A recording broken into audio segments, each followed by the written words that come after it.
qui nous fait tomber sous le charme d'une Mazda, c'est ce que l'on ressent au volant. Le confort raffiné, le plaisir, la puissance. Mazda, conduisez sans mesure. Découvrez-en plus sur Mazda.ca. Martino, même avec un masque, c'est impossible de le filtrer. Vous écoutez Martino. Cube Radio. Ce soir l'amour est dans mes yeux. Mais demain matin m'aimeras-tu un peu? Ce soir l'amour est dans ta voix. Mais demain matin penseras-tu à moi? Claude Villeneuve, chroniqueur, Journal de Montréal, Journal de Québec. Je l'avoue, je suis un grand fan de Martine Saint-Clair. Mais cette toune-là, Claude, c'est une fille qui dit à un gars, OK, là, t'es fin avec moi parce que tu veux coucher avec moi. Mais si jamais je couche avec toi, est-ce que demain, tu vas être fin encore ou t'auras ce que tu voulais? Ça, c'est une toune sur les élections. Finalement, là, je suis convaincu que Martine Saint-Clair le savait. C'est une métaphore, ces élections. Quand on est en période préélectorale, esprit qui nous crouse, maudits qui sont fins, ils veulent qu'on couche avec. Mais une fois qu'on va leur donner notre corps et notre X à la case, est-ce qu'ils vont continuer à nous aimer, Claude? Bon, d'abord, en entendant la chanson, Richard, j'ai eu peur de m'être trompé d'émission, puis que pas feutré, vous écoutez Radio Rock Détente. Mais là, ça va, tu m'as replacé.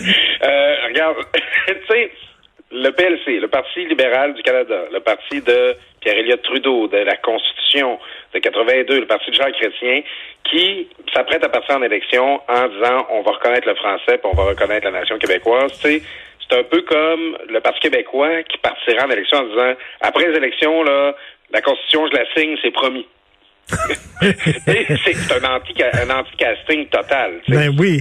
S'il faut saluer qu'il y a un certain courage à faire ça, dans le contexte où dans le Canada anglais, on le voit dans les journaux, c'est vraiment pas apprécié. Il y a aussi des bons libéraux là, comme Eddie Goldenberg, des Vieux de la Vieille, ou Gerald Butts, l'ami de Justin Trudeau, qui critique ces gestes-là.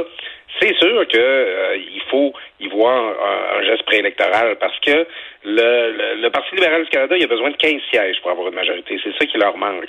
Alors, c'est sûr que si on peut aller grappiller des sièges au bloc aux prochaines élections, c'est sûr que si on peut faire des gains au Québec, c'est à peu près, tu sais, c'est une des seules places là où Justin Trudeau peut espérer en faire. Alors, il y a clairement la recherche d'une majorité là dans ces gestes-là posés par Justin Trudeau et Mélanie Joly pour les langues officielles. Mais écoute, tu dis que c'est audacieux, oui. C'est audacieux de la part de Justin Trudeau de faire ça, mais en même temps, avait-il le choix? Parce qu'il a besoin du Québec et il sait à quel point François Legault est aimé des Québécois, appuyé par les Québécois. Il y avait comme pas le choix. Et c'est ça le coup de maître de la CAQ, de sortir cette affaire-là de leur chapeau. Ça obligeait le fédéral à bouger. Ben, tu sais, ça montre aussi que, comme Québécois, quand on se donne un bon rapport de force, quand on a un gouvernement qu'on apprécie, puis qu'on suit, puis qu'on respecte, le Québec est plus fort en lui-même. Puis là, ben, c'est ça, c'est qu'on sort de la pandémie. François Legault est archi populaire. Justin Trudeau, il s'en tire bien quand même de la pandémie, mais c'est pas au même niveau. Puis il y a beaucoup de gens, tu sais, quand on a été mécontents et satisfaits dans les derniers mois de la pandémie, c'est parce qu'on attendait les vaccins, c'est parce que ça niaisait aux frontières, tout ça. Tu sais, le Justin Trudeau, il profite pas autant que François Legault là, de la pandémie. Alors, sur quel autre levier il peut tirer? Ben, justement, accommoder les revendications du Québec, dire que le Canada est rendu là. Il y a aussi, tu sais, il y a peut-être aussi un peu une guerre lasse là-dedans, là, de dire, bon, regarde, on va leur donner ça aux Québécois, genre, ça coûte pas si cher, puis on va avoir la paix. Mais, tu sais, c'est sûr que, tu sais, tout le monde veut se coller sur François Legault présentement.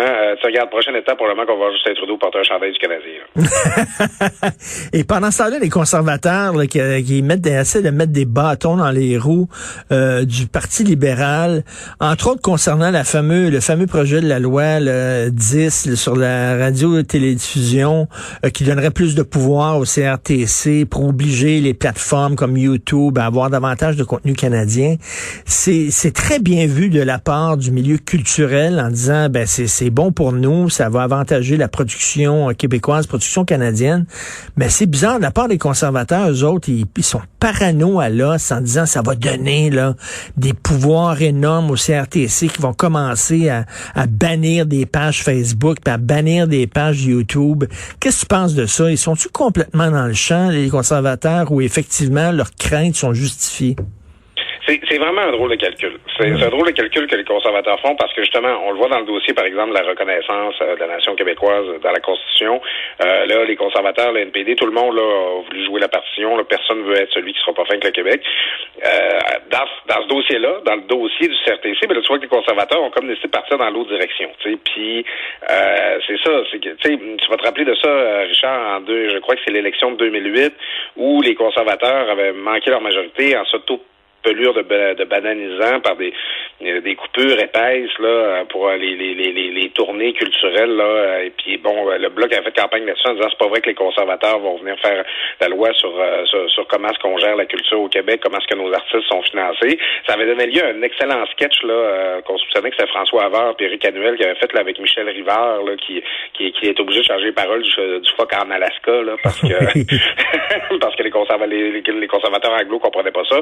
On a l'impression de rejouer dans le même film où les conservateurs comprennent pas pantoute qu'il y a une sensibilité particulière au Québec sur cet enjeu-là. Puis justement qu'on dirait qu'ils veulent plus faire plaisir à leur base de l'Ouest. Oui. Fédéral, puis qui veulent pas payer de taxes pour écouter Netflix, tout ça. Tu sais, il y a de très mauvaise lecture de la situation là présentement de la part des conservateurs là-dessus. Ben, en tout cas, ils ont des gens de leur côté, hein, parce que le National Post, là, je pense que tous les jours, il y a à peu près 2-3 textes là, sur l'avant-projet de loi C10. Ils ont peur. Eux autres, ils ont bu le Kool-Aid des conservateurs là-dessus. Là. Ouais, ben tu sais, le National Post, c'est le grand journal plus près des conservateurs au Canada anglais. C'est fondé par Conrad Black, comme on sait, mais ils reprennent ce discours-là. En fait, ils l'ont même alimenté là à certains égards. Puis tu sais. C'est vraiment une sensibilité de droite canadienne là. Tu sais, genre à la limite au Québec, c'est le genre d'affaire qu'on entend même notre droite nationaliste. Ben justement, elle a vu là les géants du web là qu'on les mette au pas puis qu'on s'assure là, tu sais, d'avoir une production. Si on est pour financer de la production là, qu'elle soit québécoise, qu'elle soit canadienne, il y a c'est comme si on était détaché là, de l'esprit ambiant sur cette question-là. Et tu sais, ça nous ramène à Stephen Harper qui était parti de l'élection en s'engageant à ne jamais adopter une taxe Netflix alors que personne là, discutait de ça, c'était pas un enjeu. C'est comme si on en faisait un point de principe que nous, les conservateurs, là, on veut pas aller jouer là-dedans. Tu sais, en tout cas, en alimentant une espèce de crainte là, de contrôle gouvernemental du contenu, je pense que c'est un peu déconnecté de la réalité. Là. Écoute, les libéraux, là, est-ce qu'ils vont nous aimer ou ils veulent rien qu'une petite vite sur le comptoir à la cuisine? Ce sera à voir, hein. Puis tu sais, bon, moi je connais pas beaucoup d'indépendantistes, je connais pas beaucoup de nationalistes que ça va convaincre de voter libéral, de poser ces gestes-là. En même temps, tu sais, c'est les comtés que les libéraux veulent aller chercher avec ça, là, tu sais, c'est des comtés où ça va jouer là par 1, 2, 3, 4, 5 points de pourcentage. Tu sais, c'est que est-ce qu'une fois que les libéraux auront fait leurs gains électoraux, est-ce qu'ils vont continuer là, d'être aussi fervents que ça? Moi, je ne crois pas. Je pense que le meilleur moyen de s'assurer que les libéraux livrent leurs promesses et qu'ils continuent à nous bécoter au lendemain des élections, ce soit de les garder sous surveillance, justement, parce que tant qu'ils n'ont pas leur majorité, elle reste à aller chercher cette majorité-là. Hein. Donc, moi, j'aime bien un gouvernement libéral là, qui a besoin là, de continuer d'être gentil s'il veut pouvoir continuer à gouverner. Pour prendre encore l'image de la séduction et tout ça, là, ils sont prêts à nous fiancer sur la langue française, mais je pense pas qu'ils sont prêts à nous marier sur la loi 21. Je pense que c'est là que ça va achoper la relation.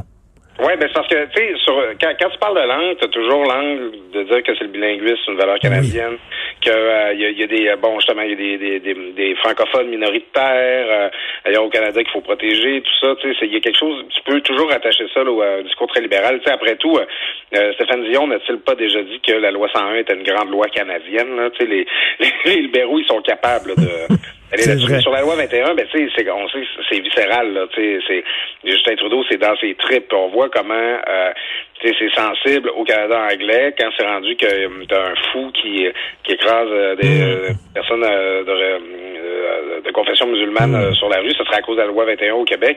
Tu sais, c'est complètement irrationnel. Tu sais, ils sont même pas capables de faire un calcul stratégique quand il y a temps de parler de cette loi-là. Écoute, je l'avais oublié, celle-là, Stéphane Dion qui avait dit que la loi 101 est une grande loi canadienne. Ouais, une fois que la Cour suprême l'aurait écrite, par exemple. C'est tordant. Écoute, on retourne à Radio Rock Détente. Tiens, Achille qui va finir ce segment avec la grande Martine Saint-Clair. Merci beaucoup, Claude. On se reparle demain. Je te remercie beaucoup, Richard. Salut.